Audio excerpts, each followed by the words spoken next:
Hello and welcome to another beer review. That's what I feel like my voice should be like with this sort of like 80s trying to be hip scientist look that I've got going on. Or I look like the resident douchey hipster drug dealer that you all wish you were best friends with. Anyway, welcome to another beer review. And today, going over to Brewdog, and it's not very often that I'm excited to try a new Brewdog beer, but I know that Brewdog make good stouts, it's got coffee in it, and from what I've heard from people who can be quite, what's the word, not negative about Brewdog, objectively critical of Brewdog and some of their beers. It's very good, so it sounds right up my street. So we're having a look at Grind, which is a coffee stout made with ethically sourced coffee, 6% ABV, brewed by baristas. Doesn't specify where they've got the coffee from, or what sort of coffee variety it is. Maybe on their website and on Untapped it might go into a bit more in depth with that information, but you do all know, well, some people probably don't, and some people probably don't give two flying fucks really, that I love coffee, I love beer, and I love beer in coffee. And it doesn't really matter what the style is. And I feel like I'm coming down with a cold just after having like a 24-hour death flu. So, yeah, it is what it is. Every day we're above ground is a great day, my lad. So, yeah, got some Brewdog. Picked this up from Tesco's. Mentioned this in the recent videos as well. Picked this up along with the chocolate fudge sundae from Northern Monk, which was fantastic. The pumpkin spice latte from Northern Monk, which was very good. And also got a 4-pack of the, I want to say Bev. That'd be a good name for a beer. Oh God, what's it called? Now, don't start talking like you're from Wigan. No disrespect to Wigan. My family's from Wigan. I can't remember what that beer is called. It's like a sessionable golden ale, and that was very good. So far, my little recent haul in the 4 for 3 offer with your Tesco Club card, not Cub card, which it's definitely worth getting, especially when it comes to like Christmas period when they'll do a lot more, although a lot of the times they'll just heighten the price and then make it look better with your club card. And we all know that deep down it's just another way for them to collect your information. But when you start worrying about that, it's a lost cause, because your information is everywhere, it's easily accessible, it's profitable, and yeah, if you've got a smartphone, then you can't hide. So I don't know why people get so antsy about their information being out there. I've not been arrested yet, so that's a joke, by the way. That's so many negative, questionable implications to make a joke like that. But you know me. So beer in the glass then, and I love this glass from, oh my God, classic example of all information I've got in my head and use of words just completely disappearing. That it's a brewery in Manchester. The tap room's right next to Sure Shot. I don't want to say Barrier because Barrier's American. I can't remember, but they've got beautiful glasses, which of course I did purchase. This isn't a glass that I pillaged. I don't do that sort of thing. But yeah, oh my God, what's it called?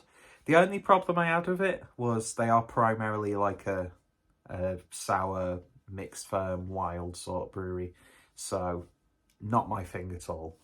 But the beers that I had in there were very, very good. I just can't remember what the brewery's name is, but I like the very simplistic artwork, and I do love these glasses. I'm very surprised that this glass survived the journey between Manchester and where I live. But yeah, and it makes beer look nicer, doesn't it? Really, I really do get a hard on for stemmed glassware. And the good thing is, when you've got a hard on, you can just dip your penis into the beer. So certainly less painful than trying to stick it in a bottle or a can. That's what I do on OnlyFans. Will you be able to mention OnlyFans when this new like bill comes through on YouTube? I know you won't be able to talk about human trafficking or illegal immigration, which will upset a lot of people. But the fact that you won't be legally allowed to talk about cases of child, exploitation and human trafficking. Plus, it's just another way that, free speech is going to be quashed. But we're not going to talk about that. And no, I don't have a history like Russell Brand. It's like the complete opposite history of Russell Brand. But everyone's gone quiet about old Russell now, haven't they? That sort of like happened and then just disappeared. What was that distracting us from? And now the whole Jimmy Savile documentary, which is such a, not documentary, docudrama, which is so hard to watch.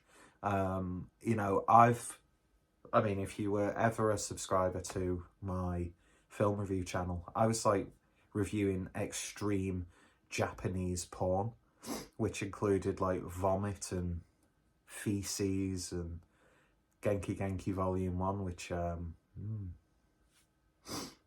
if you know, you know. And do you know what I mean? But I don't know, something like that really got to me. I mean, we all know, Jimmy Savile, what he did, the fact that he got away with it basically until he died.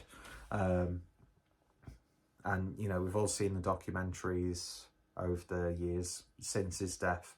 But I don't know why dramatisation of it just really got to me. So I stopped like halfway after episode 2. Why are we talking about Jimmy Savile? I don't know. Is my hairstyle starting to... Well, not really now, because Jimmy Savile never really had a sort of,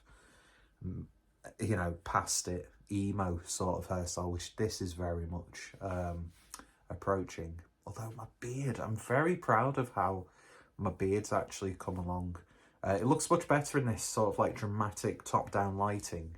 But yeah, I think I'm slowly getting to, aside from my weight, a very satisfying aesthetic.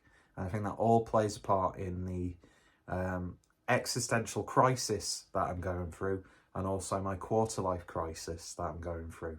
But yeah. And I'm just waiting for knobheads in the street to start chanting Jimmy Savile. And I've just mentioned this on camera, so anybody watching this will start making Jimmy Savile shouts. But yeah, anyway. So, should we just look at the beer first? Looking very nice in the glass, pretty much jet black, no head to speak of, dissipated in that weird little conversation we've just had. On the nose. Yep, definitely getting that coffee. It's got like a sort of, when you get some coffee varieties and you get a really strong sort of like fruity berry-like aroma.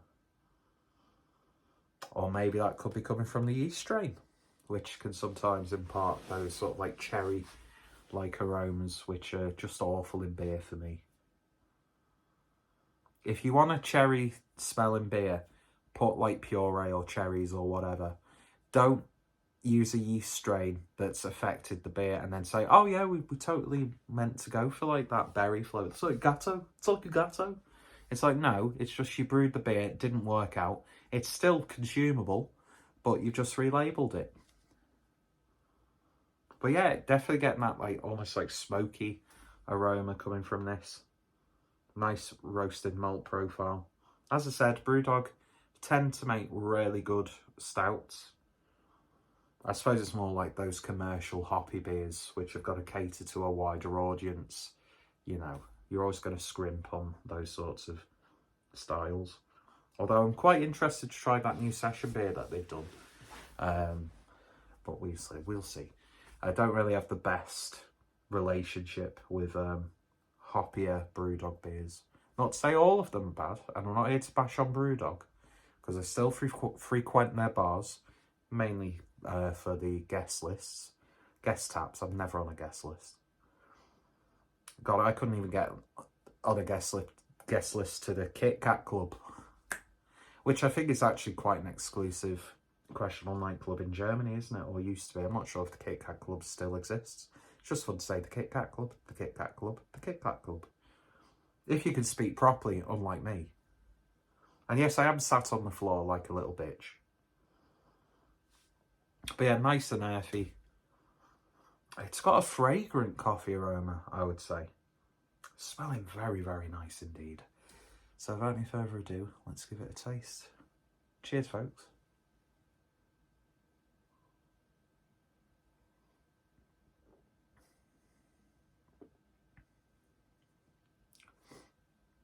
Again, Brewdog make really good stouts. And this is a really good stout. I think we're so used to stouts being more creamy and full-bodied now. Well, this isn't. This is not thin. But, you know, there is a slight velvetiness to it. Sort of like a skimmed milk with a bit of water in it, almost.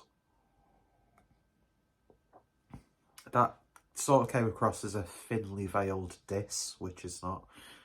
Isn't it weird that there's a place in England called Diss?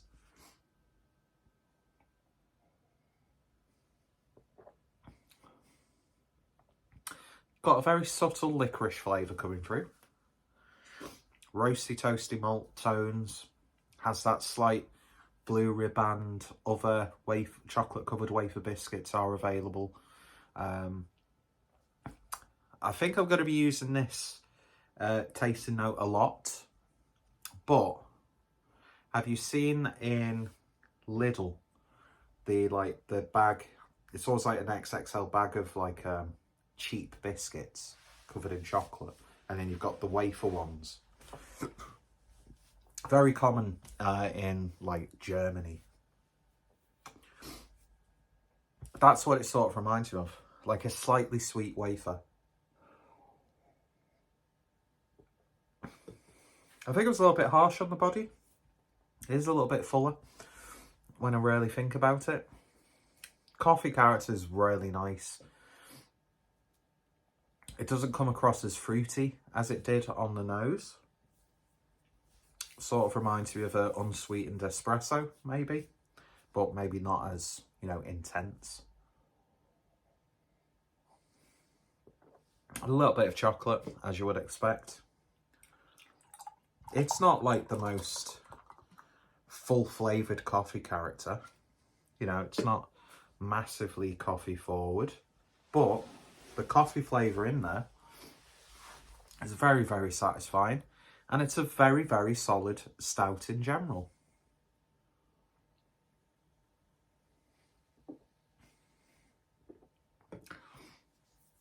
When you've got a bit more foam from the head in your sip, coffee flavour gets a little bit more earthier. A little bit more. Comes out a little bit more. It's weird, isn't it, how like the head of a beer can sometimes add a different sort of like flavour itself, aside from it just being like foamy. You know what I mean? God, look at that shiny, fat forehead. Yeah. I am quite enjoying my aesthetic. I mean, I'm still an ugly, fat, working class scumbag. But, and when I was in Manchester, I'm not sure if I told this story, when I was waiting for Craig, Acker, Kent Beer Reviews, because I was meeting him at Piccadilly, and then we went to meet Jaco Beer and then Blue Nose. I sat outside Piccadilly Tap. I had about 10-20 minutes for Craig to come in, so I thought, yeah, I'll have a cheeky half. They had quite a lot of chapter on, because I think it's like a chapter takeover fringe event for Indie Man. So I'm just there, drinking a really nice pale. I think it was either a pale ale or a bitter. No, he had the bitter on the Sunday just before I left. Chapter, fantastic brewery, by the way. They need to restock their t-shirts because I want an XL.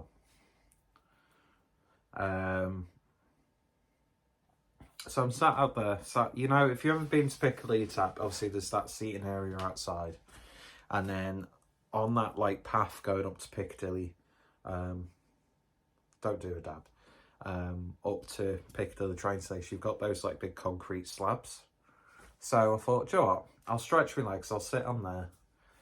And a homeless guy who I actually got to talk to, and he was proper sound. But he approached me by saying, "Oh, mate, listen, if you need something to eat, there's a really good place that they've set up down there." And I was like, "Oh, no, I'm okay, thank you." And he goes, "Oh, mate, I'm sorry. I thought you were homeless as well." And then, you know, a small, not abrupt, what's the word I'm looking for? About a small amount of time. But a friendship blossomed. And he got out a little jar of poppers he'd got imported from America. He gifted to him. And he asked if I wanted to join him. And I said, "No, I'm all right. Thank you." And the most stupid, gullible thing ever, he said, "Well, I'll just give it a smell then." So I thought, I'll keep my nose from afar and get it there. But no, I ended up taking a little hit of poppers. And let's just say it was, well, we won't talk about what happened in the hotel room after with me and Harry. But hey ho. If you go to my OnlyFans, I'm joking. I don't think Jamie would approve of that. So yeah, someone thought I was homeless, which I think it's easily done, even though I don't think many homeless people would have as funky, God, how weird do I look there, as funky and hip glasses as I do. Select Specs, I'm not paying hundreds of pounds for glasses. Select Specs, get them dead cheap. They've got a nice range of interesting looking frames. I got 3 sets of glasses for like 40-50 quid. That'll do me fine, mate. Don't say mate. You can't, your accent and the way you talk does not work when you say mate. So that's why I say bud, like a fucking creep. So yeah, don't know why I went on a little discussion about Manchester. But yeah, that's really, really nice. I would happily get that again. It's just a good, simple coffee stout. If I can find out any more information on not only what coffee variety is used in there, but also who has provided the coffee, then I'll put that information in the description down below. Yeah, absolutely bang on stout from Brewdog. And like I said, they know how to brew really good stouts. And some of their imperial stouts are proper chef's kiss. So yeah, more information will be in the description down below. And when the earth flies around the sun, and then the pheromones in the air will affect the young impressionable dung beetles, and then when the foxes come out to roost, usually around August to September, then they will go into the local climate and the ecosystem, and it's a whole circle of life, and what we get out of it is a really good positive outcome. See you guys later. Don't know why I pointed to my dick and said see you guys later. Just turn the fucking video off, mate.